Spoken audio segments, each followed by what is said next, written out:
we're doing pre-production rehearsal, and Trump did the address, and we were like, we got to make some preparations in case this thing is actually true. And that's the last time we ever saw each other.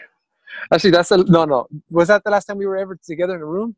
Yeah. Yes. Carlos was like, should I take my pedals right now? I was like, you're not coming back, dude. When the city's gone, with the fields I'm on. The record was done in February 19th, and this is what I've been trying to communicate with fans, like via social media, is that like you have no idea who we actually are. I remember Carlos saying like we have a show. I know it's a pretty good show, and Carlos would just be upset, you know, and then be like, damn, I just want to play the new stuff already, man. We talk like, I mean, every other day. We're doing so much work right now, you know, with press and a lot of Zooms. And right now we would be playing a gig and doing like a morning interview or, you know, or like a green room interview and that kind of thing. And so to be doing them on this platform, I think we're doing a lot more interviews, you know? We're doing a lot more, totally. Yeah, which is great. Since we were doing Freedom is Free for so long, we got really tired of it. So back into like the studio to create new music, it was like, yo, let's not have any organ sounds on this Like, let's make sure that we have like some polyphonic synths, some new sounds, some new thing, you know, definitely like a new palette of aesthetic, of musical aesthetics. We went with the soul kind of sound, you know, with Freedom is Free. That was kind of like the goal of Freedom is Free. So it was just like, well, let's not do that again. We toured for 3 years behind that record, and same old organ sounds, same old guitar hits on the 2 and 4 soul style, and it just kind of got repetitive, and it was time for a change. Now I'm heading for the hills. All this trouble ain't worth the thrill.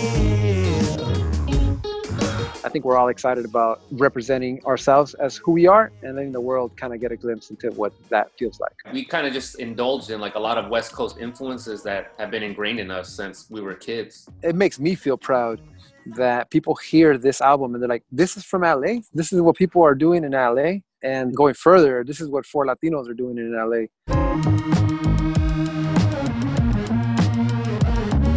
We had like 3 months of touring, starting off with Coachella, our 3rd time being back. It was going to be our 3rd time performing at Coachella.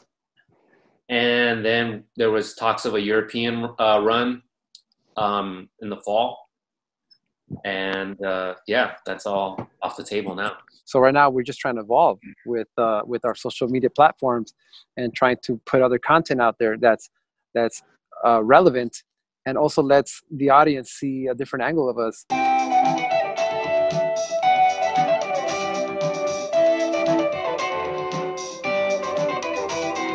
The day before like the city got locked down, we were filming some studio live sessions of songs from our record that we're gonna slowly dole out over the next couple weeks. This is a crazy time, and I think it's just showing you that just across the board, just how we're all connected, and this virus is so crazy how it just doesn't matter class or any of these traditional dividers that have kept us all, you know, at odds with each other for years.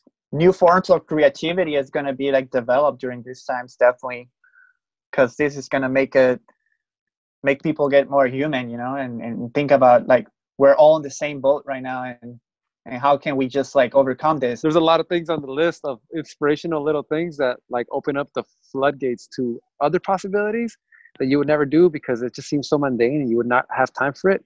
But this is quarantine time, and so I think thinking small is thinking big.